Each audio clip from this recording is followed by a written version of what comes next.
should look like. I'm going to show you that better future here, okay? And I'm going to try and take it from the past as well. We all have a common past. We're all Muslims. Our psychology is primarily the same. Actually, we have practically, but not just because we're Muslims, most non-Muslims also think the same because of, the fact that we're born in this time and age.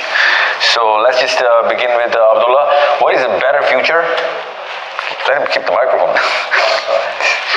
What is a better future? If I was summing up, I'll help you all think about it. Just give me two things which would determine that you achieved that better future. Okay? Let's say more money. Money, that's one. Money. Okay? And the other thing would be education. Education. Okay. Money and education. Yeah. Okay. So in 8 years, did you achieve any of it? Education, no. Well, with the money, I'm still. You achieved the educational goal? No. I said the education is still to working on, but on the money side, yeah, still working, striving towards it. See, listen, I'm going to be very serious, okay? I'm going to be very honest. This is going to be a very brutal session. Okay, the fact that imams like these, they are the sweetest people. And you might have noticed they're such a sweet person. And most of the imams, most of the masajid in the world are the sweetest people. And we kind of, we put a lot of fast ones in front of them, and they just let it go because they know, they're not kids. They know what we're trying to do, and they're actually dying for us to be in masjids. They're actually waiting for us to congregate in masjids and stay here and talk to each other and make this a community center, right? But somehow we just come in, pray, and get out because we are trying to chase those two things. You and me both, everybody. So I'm going to be brutal and I want to start speaking the truth. I'm going to be so honest that some of you guys might just walk out. Okay? I'm telling you right now. But when you're going to walk out, you're going to go back to sleep tonight. And whoever doesn't walk out also is going to put himself to bed in the night. Before he actually falls asleep, the last 50-odd seconds that's what I need. That's those 50 precious seconds. When you are going to see yourself in the day of judgment, standing alone in front of Allah Azza wa Jal. And He's going to ask you the same two questions I'm going to ask you. And I'm telling you, we have minds enough, we have enough IQ to know the answer to those questions. I'm telling you this right now.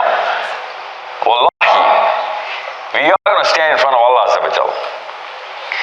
Whether you want it or not, whether you believe it or not, whether you like it or not, we're going to stand in front of Allah Azza wa Jal, and He's going to ask the same two questions.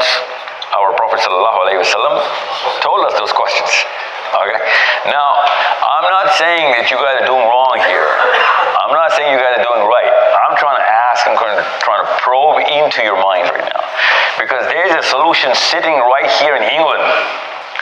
The solution to the biggest problems of Muslims is sitting in England. I'm going to show you what that solution is. And I'm telling you this right now, 4 million Muslims in England, by the way, which is the most amount of Muslims anywhere other than the Muslim lands.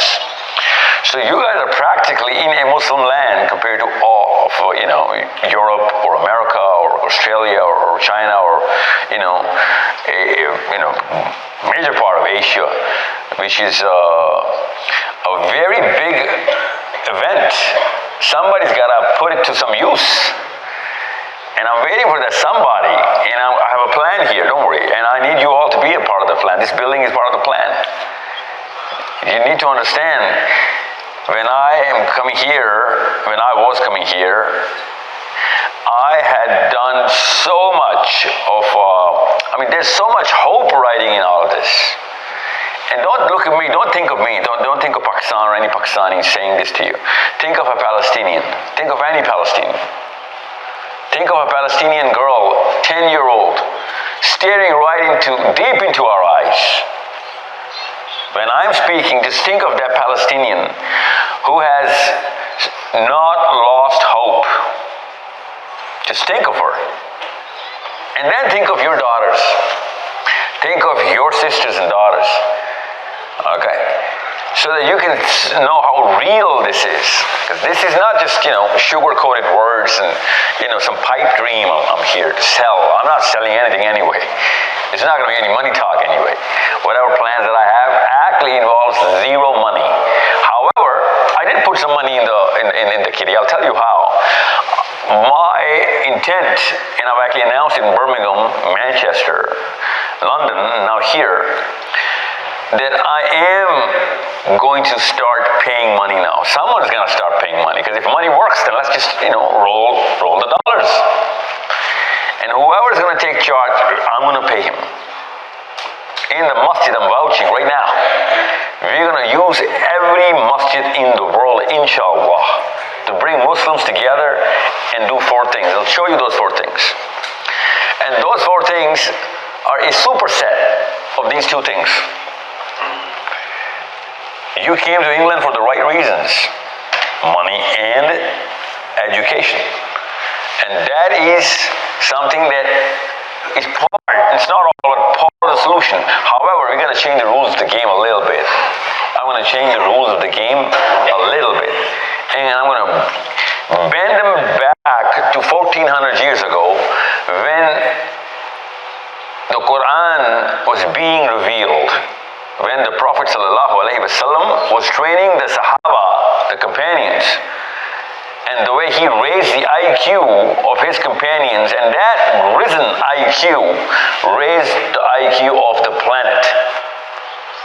I'll show you how, so that you can look at the Quran, and you can look at the Seerah, and you're going to find a totally different kind of treasure. I'm going to show it to you, but before that, let's talk to you guys.